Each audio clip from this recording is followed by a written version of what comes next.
o amparo, o equilíbrio e o auxílio desses benfeitores para que possamos assimilar de forma clara e tranquila os ensinamentos da noite. Muito obrigado, Senhor Jesus. Muito obrigado, benfeitores, pela oportunidade. Que assim seja. Nós temos a satisfação de recebermos em nossa casa o companheiro Salvador Hernandes. Para quem não frequenta mais assiduamente a casa ou está vindo pela primeira vez, é um companheiro desta casa de trabalho aqui, com várias atividades. E hoje o Salvador fará a palestra para nós. Fique à vontade.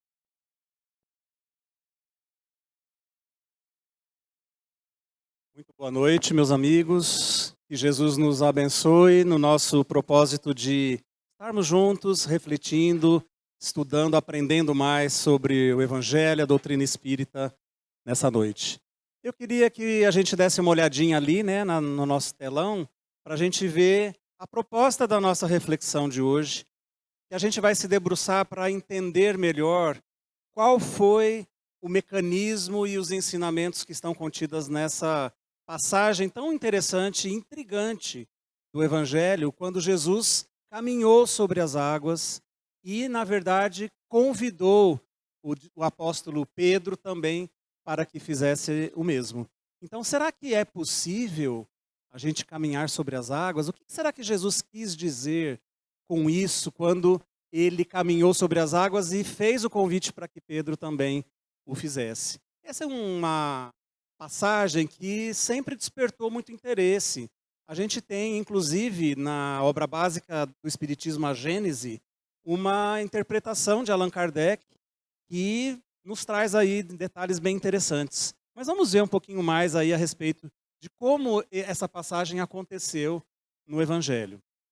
Jesus pregou durante muito tempo da sua vida pública nas margens do lago de Genezaré, que era, na verdade, um lago de grandes proporções. Então, quando a gente, até hoje, né, esse lago está lá, mas a gente analisando, a gente vai ver que é um lago que tem mais de 14 quilômetros de extensão numa margem, por quase 3 quilômetros na outra.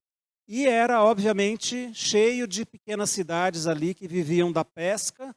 Era um lago muito produtivo em peixes. Então, existiam pequenas cidades que ficavam à margem desse lago e onde a população basicamente vivia da pesca. Jesus convocou para o seu discipulado vários pescadores, né? Pedro, com certeza, foi o mais conhecido. Então, esse episódio vai acontecer numa travessia de barco no lago de Genezaré. Essa travessia normalmente acontecia em torno de 2 a 3 horas, as pessoas remando naturalmente, num ritmo tradicional. Mas a gente vai ver que nesse episódio aqui, essa velocidade estava diferente. Por quê? Jesus tinha feito já uma pregação para uma multidão que sempre o acompanhava e tinha feito a primeira multiplicação de pães e peixes para uma grande multidão que se espalhava ali. E depois, então, de terminar a pregação e de ter distribuído os pães e peixes, já era no fim da tarde, Jesus quis se recolher. E os discípulos, os apóstolos que estavam junto dele, então iam se dirigir para uma outra cidade, numa margem distante ali do lago. E o relato do Evangelho diz que eles partiram então, nesse finalzinho de tarde, começava a escurecer, e Jesus foi se recolher sozinho, subiu ali, né, perto de uma pequena montanha para fazer as suas meditações, as suas orações.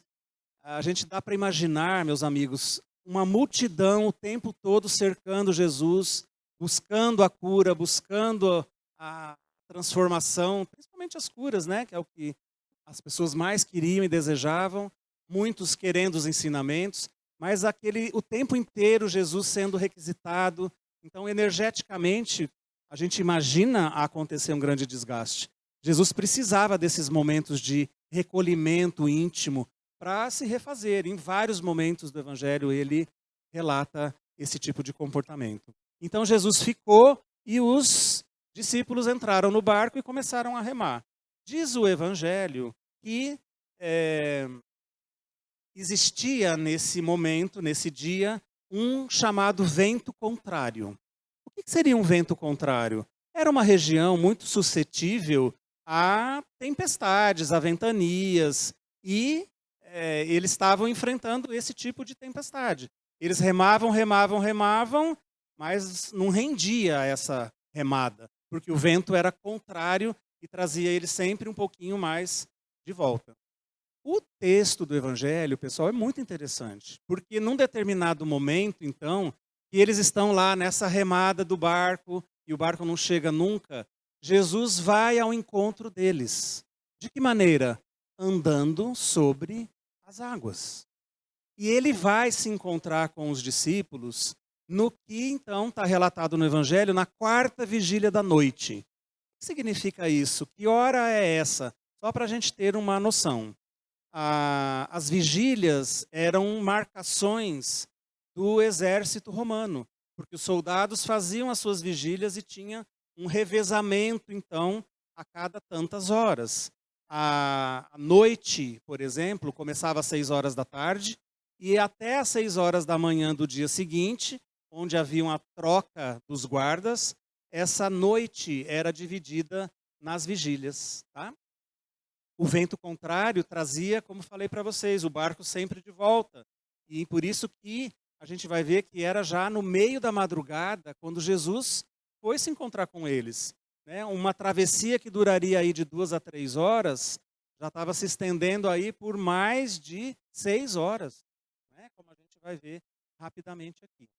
Aqui está só para a gente ter essa noção, a classificação das vigílias do exército romano.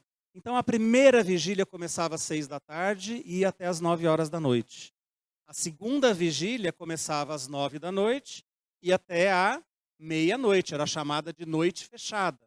A terceira vigília, que então é o que é relatado no Evangelho, começava à meia-noite, às 24 horas, e ia até às 3 horas da manhã. Era a chamada vigília do Cantar do Galo. Vocês lembram dessa Cantar do Galo? Jesus previu que Pedro o negaria 3 vezes antes do cantar do galo. Lembram? É esse horário, né? Esse horário entre meia-noite e 3 horas da manhã. E a última vigília, que começava às 3 da manhã e iria até às 6 da manhã, era chamada de alvorada ou a vigília da manhã. Então, esses eram os turnos de trocas da guarda romana. Jesus foi ter com os discípulos no barco na terceira vigília da noite, entre meia-noite e 3 horas da manhã. Mais ou menos uma cena assim, né? Você imagina, você está dentro do barco, remando contra um vento contrário, que na verdade era uma tempestade, muito provavelmente, não é? E no meio do mar, porque era um mar, imagina, você não via a margem, né? Se você estivesse no meio. De repente você vê alguém chegando perto do seu barco, andando sobre as águas. Tudo bem? Tudo tranquilo assim? Como será que os discípulos reagiram a essa chegada? Naquela escuridão, porque não tinha luz, obviamente, o barco era muito, muito simples. Eles imaginavam que aquele vulto que se aproximava era um fantasma, um vulto, um espírito. E lá na cultura judaica, isso era algo assim de azar, de mau agouro. E eles ficaram realmente preocupados. E a reação que é descrita no Evangelho desses fortes e rudes pescadores, que estavam acostumados a pescar ali a vida inteira, está escrito lá, olha, eles assustaram e gritaram com medo. Jesus se aproxima mais ainda e diz: não tenham medo, sou eu. Não precisam ter medo, sou eu. Só que aí, de longe ali, eles olham, e aí o Pedro, que era o mais tirado, vamos dizer assim, ele pergunta: mestre, então se é você mesmo, faça com que eu vá até você. E Jesus falou, vem. O que o Pedro fez? Ele foi? Vocês lembram? O Pedro saiu do barco para encontrar com Jesus?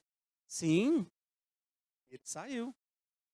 Aqui tem uma pintura, né, do Rembrandt, grande pintor francês, lá do 1613, olha, Tempestade no Mar da Galileia.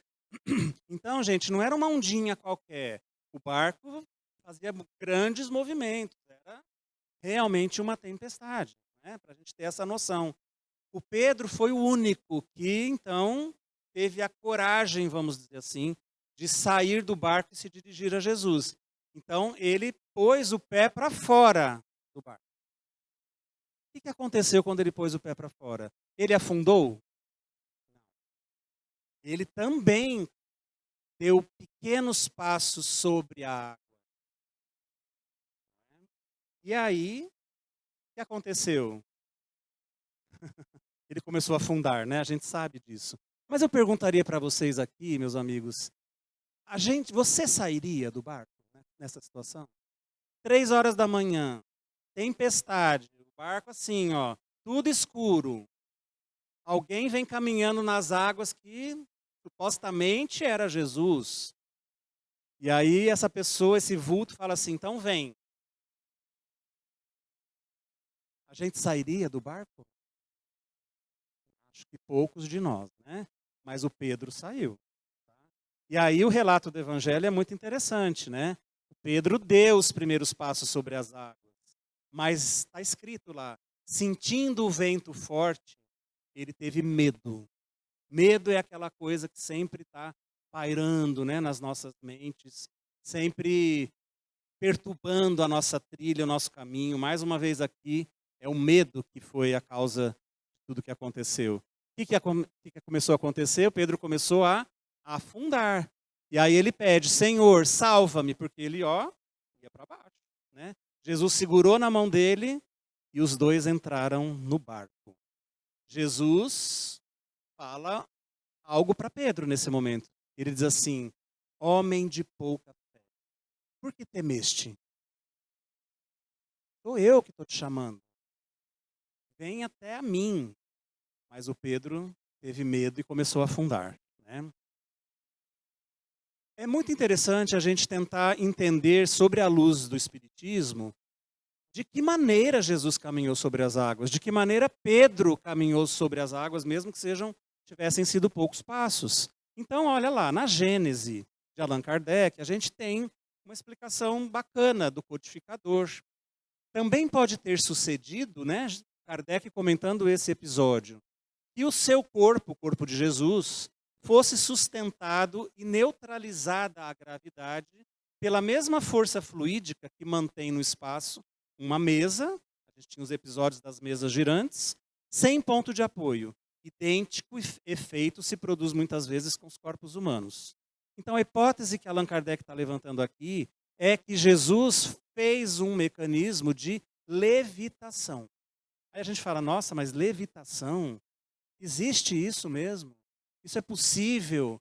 Então, o Espiritismo vem estudar e nos explicar fenômenos que a gente achava que eram sobrenaturais, milagrosos, que a gente não conseguia entender muito bem. A partir do momento que a gente começa a estudar leis, que o Espiritismo nos explica, nos apresenta, leis dos fluidos, das energias, a gente vai entendendo esses mecanismos. Então, através da manipulação dessas energias, dos fluidos, Jesus sabia fazer isso perfeitamente e ele conseguia anular a força da gravidade que puxa todos os corpos para baixo, né, para o centro da Terra. A gente tem André Luiz, ainda, né, numa das obras em que ele estuda sobre mediunidade, falando sobre esse episódio, olha, no campo da fenomenologia física ou metapsíquica objetiva, nós identificamos Jesus em plena levitação, caminhando sobre as águas. Então, é a hipótese que André Luiz apresenta para a gente também, um projeto de levitação. Só que levitação não é um fenômeno que aconteceu apenas com Jesus. a gente tem relatos disso, né, nas pesquisas psíquicas, nas pesquisas religiosas. Então, é, né, muito conhecido isso, olha, esse relato de Jesus caminhando por cima do mar. E a hipótese mais aceita para a explicação disso é essa, né? É a levitação, ou seja, os corpos que são suspensos, anulada a lei da gravidade. Isso pode acontecer com objetos, pode acontecer com terceiros, né, como aconteceu com o Pedro, e é um fenômeno bastante descrito na própria tradição religiosa do catolicismo mesmo. A gente teve dois grandes santos do catolicismo que ficaram muito famosos por esses fenômenos de levitação. Santa Teresa d'Ávila, que foi, né, bastante conhecida, ela entrava em prece, gente, dentro das igrejas, ela fechava os olhos, entrava em oração, aquele êxtase profundo, ela começava a levitar. As pessoas viam ela flutuando no ar. Era relatado, né? Não era uma invenção, uma imaginação. E São José de Cupertino também, chamado Flying Frei, né? O frei voador. E a gente teve vários exemplos disso na religião, enfim, né? No século XIX, no fim do século XIX, a gente tinha um médium muito famoso chamado Daniel Douglas Home, e ele fazia esses fenômenos de levitação também no meio das assembleias. É como se eu começasse a flutuar aqui, ó, subir do chão. Tá? Tinha esses fenômenos que são bem estudados aí pelo Espiritismo. Eu queria falar rapidamente com vocês sobre o Pedro, porque o Pedro foi um apóstolo, gente, uma figura muito marcante no Evangelho. E talvez um dos apóstolos assim mais próximos de nós, porque o Pedro era muito humano. Ele reconhecia muito as suas próprias falhas, suas próprias deficiências como ser humano, e isso faz com que a gente, quem sabe, se aproxime bastante e tenha uma identificação com esse apóstolo. Então, no texto do Evangelho, Jesus até mudou o nome dele para Cefas, né, que significa pedra, e falava: tu és pedra e sobre ti edificarei a minha igreja, não é? Petros, então, que significa pedra, vem do grego, que significa essa firmeza, essa coisa, né, absolutamente inabalável que o Pedro tinha. Ele era um simples pescador e talvez seja um dos exemplos mais bem demonstrados aí no Evangelho do quanto a gente também pode fazer uma mudança pessoal quando a gente decide vencer a gente mesmo. Né? Talvez Pedro, Maria de Magdala, Maria Madalena, sejam outro exemplo de grande transformação no Evangelho, Paulo de Tarso, e indivíduos que realmente, ao entrar em contato com a mensagem de Jesus, uau, né, se transformaram, não facilmente, mas a duros e árduos esforços, em pessoas muito diferentes depois. Ele aceitou, né? Pedro aceitou a sua condição humana.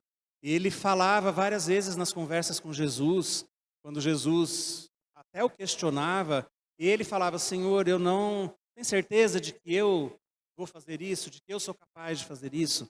Ele tinha as suas dúvidas humanas, como muitos de nós provavelmente temos também. Né? Mas a mudança do Pedro, depois que conheceu Jesus, depois que Jesus partiu, ele assumiu o comando do cristianismo nascente lá na Casa do Caminho. Então o relato do Atos dos Apóstolos é tão bonito, porque ele diz assim, que os enfermos procuravam Pedro para serem curados, como procuravam por Jesus naquela época em que ele estava entre nós. E que muitos eram curados apenas pela sombra de Pedro. Quando Pedro passava e a sombra de Pedro cruzava com os doentes e os enfermos, muitos eram curados também. Né? Então, olha que transformação, né, desse indivíduo tão cheio de dúvidas na sua própria vida. Né?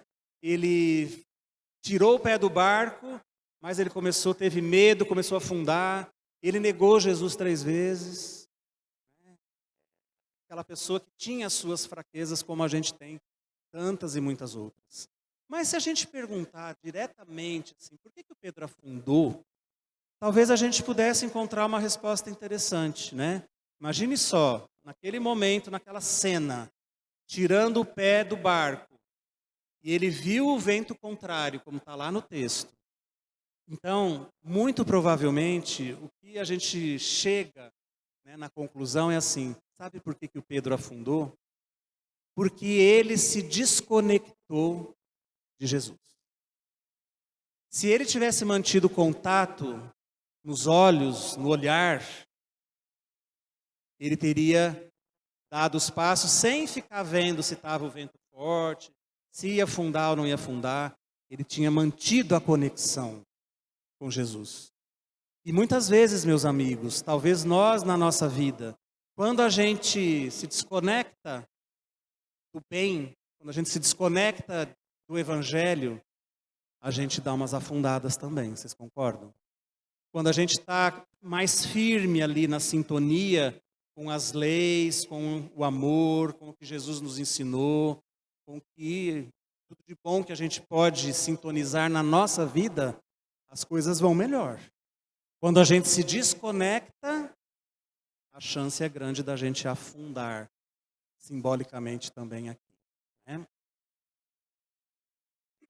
Olha que interessante a gente buscar alguns detalhes dessa passagem, porque quando Pedro começou a caminhar, teve dúvidas e começou a afundar, Jesus foi ao encontro dele, estendeu as mãos. Ele pediu para ser ajudado, Pedro, mas Jesus foi lá e estendeu as mãos, né? E assim no nosso dia a dia, na nossa vida também.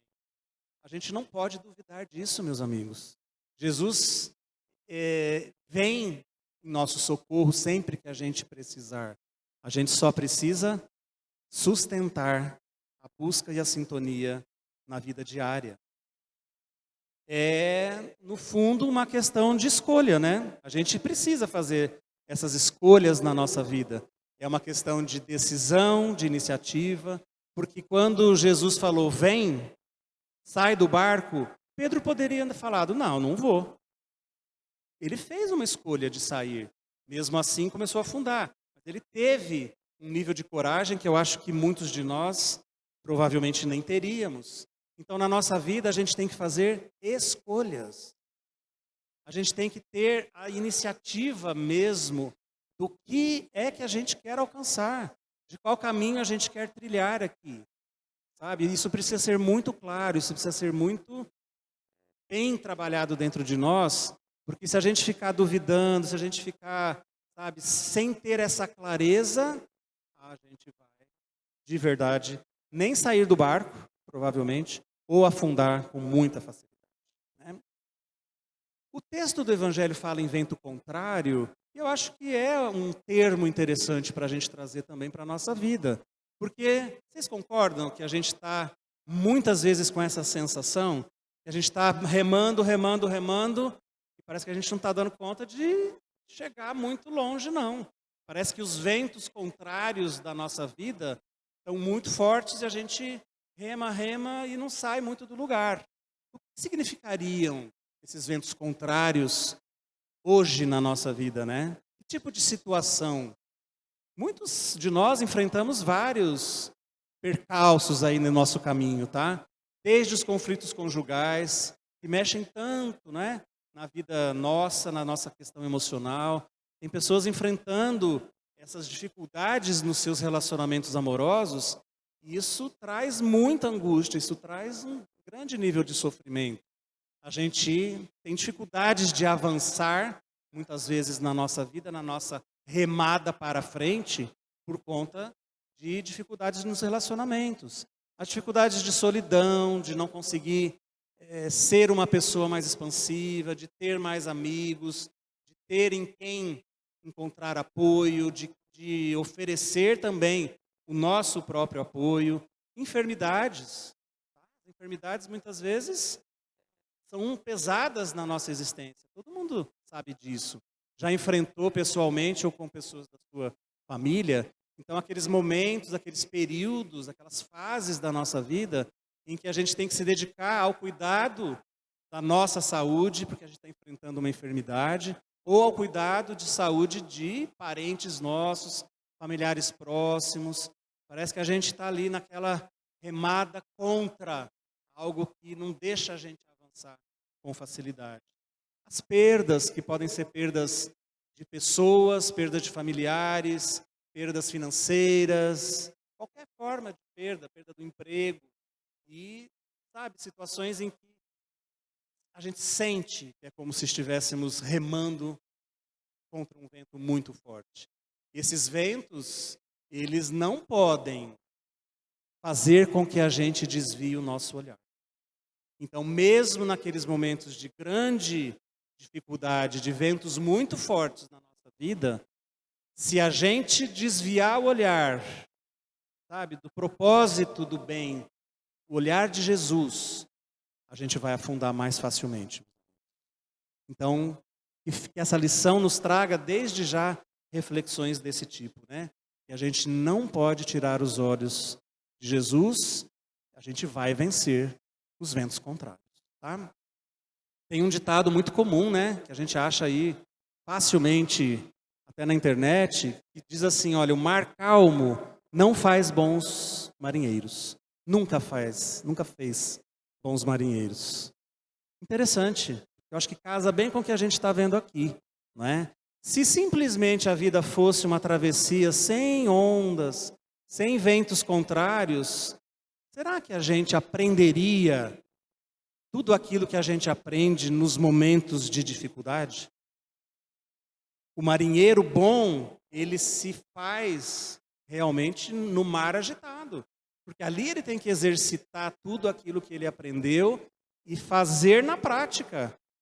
Então a gente vem na casa espírita, a gente estuda o Evangelho, a gente lê, frequenta, assiste as palestras, maravilhoso, a gente tem muita informação já, a gente sabe muitas coisas, mas é ali, ó, na remada da vida que a gente vai mostrar se a gente está preparado ou não para seguir adiante. Essas são as provas da vida. São esses os testes realmente que nos fazem avaliar se a gente está aprendendo, se a gente está se fortalecendo, se a gente está crescendo mesmo ou não. Que a gente tenha que procurar problemas, que a gente tem que desejar uma vida sofrida. Não é isso. Mas basta o que já existe na nossa vida, já está bom. Tá? Não precisa ficar procurando mais além, não. Só que avalia que aquilo que está acontecendo de dificuldade, que está te testando nesse momento na sua vida, tem a chance de te fazer mais forte. Tem a chance, se você quiser, de te gerar um aprendizado, e foi para isso que a gente veio aqui. A finalidade da existência da encarnação é essa. É a gente passar por situações que são as provas e as expiações, como está lá no Evangelho segundo o Espiritismo, que vão nos fortalecer, que vão nos testar, que vão nos proporcionar, sabe, sabedoria, aquisição de experiência e sabedoria. Não adianta só ler, não adianta só estudar teoricamente. Nós temos que viver aquilo que a gente quer ser. Tá? Muito importante. Né? Talvez por isso alguns se perguntam, por que Jesus não socorreu antes? Sabe por quê? Olha, eles saíram lá 6, 7 horas da noite de barco para o outro lado. Jesus foi ter com eles às 3 horas da manhã. E ele sabia, com certeza, que havia esse processo todo. Não havia perigo do barco tombar, né, deles morrerem afogados lá. A gente tem um outro episódio no Evangelho que é o da tempestade aplacada, tá? É um outro episódio. Jesus estava dentro do barco, dormindo, vocês lembram? E aí começou uma tempestade. E aí os discípulos começaram a gritar lá, nós vamos morrer, nós vamos morrer. Né? Jesus, nos salva. Aí Jesus acordou e falou assim, o que é isso? Que escândalo é esse que está acontecendo? Cadê a fé de vocês? E Jesus acalma a tempestade. Interessante esse episódio, mas é um outro episódio. Tá? Então por que Jesus não socorreu eles antes? Deixou eles remando, remando, remando? Porque ali era um teste para os discípulos. E muitas vezes a gente tem essa sensação de que a gente está pedindo ajuda na nossa vida. Jesus vem, me socorre, me ajuda. E às vezes a gente acha que não está acontecendo nada, que Jesus não está ouvindo nada do que a gente está pedindo. Porque a gente quer na hora que a gente quer, na hora que a gente acha que é a melhor hora. E muitas vezes a gente tem que passar pelo mar agitado para a gente se tornar bom marinheiro. Mas Jesus vem socorrer. Sempre. Sempre. Mas Ele não vai vir antes do momento do nosso aprendizado, meus amigos. Então, que a gente saiba fazer as leituras, sabe? Quando a gente está atravessando esses períodos de luta, de provas, de sofrimento, porque essa passagem do Evangelho é muito clara, né? A gente tem que fazer a nossa parte. Não adianta a gente falar, Jesus vem e resolve o meu problema conjugal aqui. Não, quem tem que resolver somos nós. Jesus vai ajudar, apoiar, mandar mensageiros do bem para nos trazer mais lucidez e boas ideias e intuições de como eu posso resolver esse problema? Sim, mas quem vai resolver sou eu. Jesus não vai vir resolver os nossos problemas. Ele não vai vir dar os passos que cabe a nós caminhar. Isso é muito importante, né, nessa passagem. E quando a gente fala da fé, né, essa é uma imagem muito famosa também. E a fé é assim, ó. Primeiro você coloca o pé, depois Deus coloca o chão. Porque a gente fala assim, eu vou caminhar só se o chão estiver ali. Mas tem hora que você fala assim, não, eu vou caminhar e o chão vai estar lá. Mesmo que eu não esteja vendo. Isso é fé. Então eu acredito, dou o passo, Deus coloca o chão. Simbolicamente, né, pessoal? Claro. Sabe? Então, às vezes a gente precisa cultivar e fazer crescer a fé dentro de nós. Pedro teve dúvidas. Nós temos dúvidas, muitas, mas a gente pode aprender a cultivar mais a fé dentro da gente, né? Eu diria que essa passagem mostra para a gente que diariamente Jesus nos convida a caminhar sobre as águas agitadas da vida. A gente pode conseguir. Andar sobre as águas não é fazer um feito maravilhoso de não afundar sobre a superfície de uma água concreta e real. Eu vi notícias, né, de que pessoas de determinadas religiões, acreditando textualmente, sabe, nessas palavras, falam assim, não, levar o barco lá no meio do lago, e ele falou assim, não, eu vou também caminhar sobre as águas, eu tenho fé em Jesus. E a pessoa começou a andar e afundou. Não sei se morreu, não tenho certeza da notícia. Mas não é isso que Jesus está pedindo da gente. Não é para você ir lá na represa e falar, eu vou andar aqui e Jesus não vai me deixar afundar. Qual o sentido disso? Não é? A questão, a mensagem é para que a gente aprenda a caminhar nas águas turbulentas da vida e não afundar. É uma analogia, é uma metáfora. É um estudo que a gente simbolicamente está realizando aqui, tá? Mas muito importante para a gente entender. Então, meus amigos, a gente poderia resumir as lições dessa passagem em alguns pontos muito importantes para a gente. Primeiro, saia do barco. Então, o que significa sair do barco de novo, né? Metaforicamente, por favor? Significa assim, a gente às vezes está vivendo uma situação em que a gente acha que não tem outro jeito, que não tem outra opção, não tem outra saída, mas às vezes a saída é você dar um passo ousado para fora daquele barco, com fé, com coragem, com consistência, com planejamento, inclusive, que seja, tá? Não é sair fazendo doideiras na vida, mas muitas vezes a gente precisa dar um passo para fora daquele barco. A saída é essa, a solução é essa. E se Jesus está chamando para a gente caminhar, presta atenção que muitas vezes existe essa saída sim, dar um passo para fora do barco. Segunda coisa importante, não tire os olhos de Jesus. Isso não é ficar olhando para a foto de Jesus, pessoal. É manter a sintonia com a mensagem de amor, de perdão, de fé que Jesus veio nos trazer. Mantenha a conexão. Aqui na Casa Espírita a gente fala muito de Jesus. Claro, o Espiritismo é uma doutrina cristã. A gente se baseia nos ensinamentos de Jesus. É um cristianismo redivivo, no dizer de alguns autores. Então, claro que a mensagem de Jesus é perfeita. É a resposta. Ali nós temos todas as respostas que a gente precisa para a nossa vida.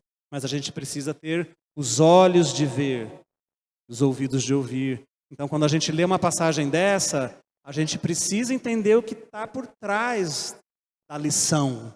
O que Jesus estava querendo nos mostrar e nos ensinar através desse momento. Não é fazer algo espetaculoso de andar sobre as águas. Tem uma lição mais profunda ali. Então, não tire os olhos de Jesus a isso. Jesus, o Evangelho, é o roteiro para a nossa vida. Saiba disso. O Espiritismo tem uma proposta de explicar mais logicamente e racionalmente o Evangelho para a gente entender com mais facilidade, porque tem questões que realmente precisam de mais estudo e reflexão. Vá com medo mesmo.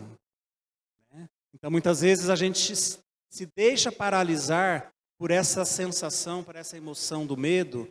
O medo tem o seu papel na nossa vida. A gente não deve simplesmente querer abandonar o medo para sempre. O medo tem a sua utilidade, o medo nos ajuda a nos proteger de perigos reais e verdadeiros. A gente tem que ser previdente também, não sair fazendo qualquer coisa em nome de não ter medo. Mas a gente não pode se deixar paralisar pelo medo. Essa é, infelizmente, uma realidade muito comum. A gente tem uma ideia de fazer, olha, eu acho que então eu estou precisando pedir perdão para aquele meu amigo, que a gente não se fala mais. Ah, mas e se eu for lá chamar ele para conversar e ele não quiser? E ele fala não. Tenho medo dele falar não. Então, supere o medo, vai com medo mesmo. Essa é uma situação em que significa isso. Eu vou tirar o pé do barco, vou com medo mesmo e vou fazer a minha parte. Se ele não quiser conversar comigo, eu fiz a minha parte. Eu plantei uma sementinha. Chega uma hora que ele vai provavelmente desejar conversar comigo e a gente resolver o nosso problema, né? Eu tenho um projeto de vida, eu tenho um sonho para ser realizado, mas não, tenho medo. E se der errado? E se, né, a gente começa a multiplicar as inúmeras possibilidades do erro e do pior resultado catastrófico que pode acontecer na nossa vida? A gente tem que vencer esse tipo de medo, porque ele nos impede, nos paralisa de fazer muitas coisas que seriam importantes para nós. Muitas vezes nós planejamos na nossa reencarnação de fazer. E se a gente não faz, por medo, a gente vai ter que refazer isso num outro momento lá para frente. Tá? O vento vai acalmar. Né? Essa é uma lição. Porque quando Jesus levou Pedro para dentro do barco, o vento se acalmou. Então a gente acha que o vento nunca vai parar. Os problemas nunca vão ter fim. Mas tudo passa, não é, meus amigos? O ensinamento tão famoso aí, de tantos ensinamentos, tudo passa. Nada de problema realmente é para sempre. Então, a gente pode tirar muitas lições dessa passagem do Evangelho. Quando Jesus caminha sobre as águas e chama Pedro, como ele está nos chamando todos os dias, para a gente caminhar para fora desse barco e encontrar mais soluções para os nossos problemas, a gente precisa se fortalecer na fé, na conexão com Jesus e acreditar que a gente pode e que os ventos vão se acalmar. Eu acredito que a gente tem bastante material, né, para fazer boas reflexões dessa passagem tão interessante, como todas são no Evangelho. Então, que esse momento que a gente aguarda aí, sermos chamados para o passe, que a gente aproveite para fazer essa reflexão na nossa vida, né? Que ventos contrários são esses que eu estou enfrentando? Como eu estou me conduzindo em relação aos problemas, dificuldades da vida? E o que eu posso aprender com essa lição do Evangelho desta noite? Que Jesus nos abençoe. Muita paz.